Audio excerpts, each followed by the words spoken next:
Corría el año 1997 y de repente, ¡boom! Algunas de las economías más dinámicas del mundo se vinieron abajo, así de un día para otro. La historia que nos contaron en su momento fue una, pero la fuente que vamos a analizar hoy, bueno, sugiere una trama completamente distinta. Vamos a intentar desentrañar qué pudo haber pasado realmente durante la crisis financiera asiática. Para entender todo este lío, primero tenemos que hacernos una idea de la magnitud del desastre. Es que esto no fue una recesión cualquiera, no. Fue un auténtico cataclismo económico que pilló a todo el mundo con el pie cambiado. Imaginaos esto, un 80%, menos 80%. En solo un año, las monedas de países como Tailandia, Corea del Sur o Indonesia perdieron casi todo su valor frente al dólar. Una caída en picado, una locura que reventó el valor de sus deudas y paralizó sus economías por completo. Y ojo, que no hablamos de unas economías cualquiera. Eran los famosos tigres asiáticos, el modelo de desarrollo que todo el mundo miraba. Y de repente ahí estaban, al borde de la bancarrota. La narrativa oficial se impuso enseguida. El problema era su sistema, era culpa suya. Venga, vamos a ver cuál fue exactamente esa explicación que se convirtió en la verdad absoluta para casi todo el mundo. La historia que se contó desde los grandes centros de poder financiero y político. Esta frase es la clave de todo. La dijeron peces gordos como Alan Greenspan, que por aquel entonces era el presidente de la Reserva Federal de Estados Unidos. Básicamente, lo que venían a decir era que el problema no era una mala racha, no. Era algo que estaba en el ADN del llamado capitalismo de estilo asiático. ¿Y cuáles eran esos supuestos defectos? Pues se hablaba sobre todo de tres cosas. Primero, el cronism, o para que nos entendamos, el amiguismo, esa relación a veces un poco turbia entre el gobierno y las grandes empresas.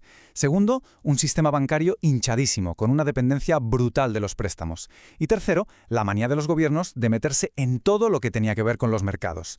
Lo más curioso es que durante décadas, estas mismas características se habían visto como la clave de su éxito. Pero claro, en el 97, de repente se convirtieron en la raíz de todos los males.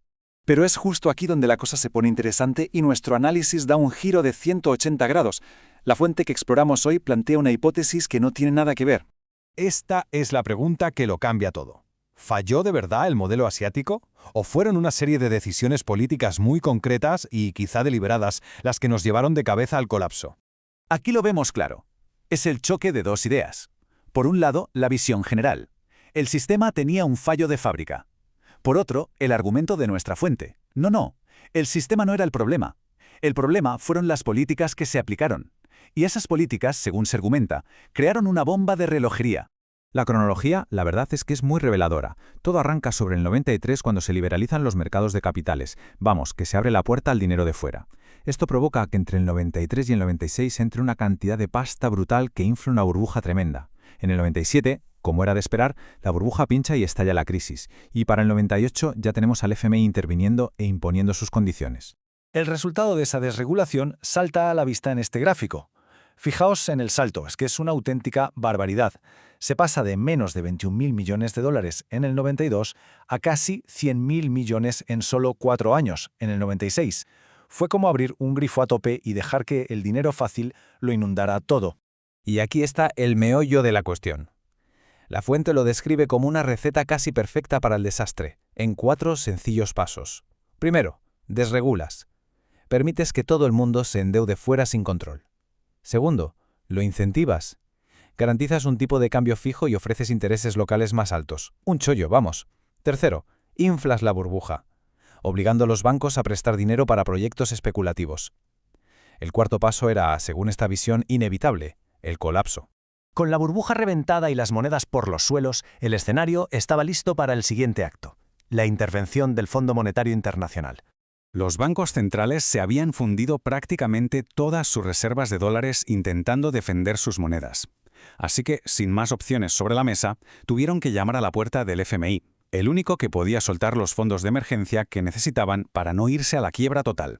Pero claro, la ayuda no era gratis. El FMI impuso un paquete de condiciones durísimas y, según la fuente, muy específicas.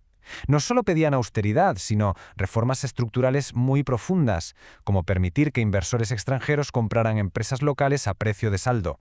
Y, un punto crucial, una nueva ley para que los bancos centrales fueran legalmente independientes de sus gobiernos. Y esta cita, que la fuente atribuye a la visión interna del FMI y el Banco Mundial, la verdad es que pone los pelos de punta. sugiere que una crisis no se ve solo como un problema que hay que arreglar, sino como la oportunidad perfecta para imponer cambios económicos y políticos que en tiempos de normalidad serían imposibles.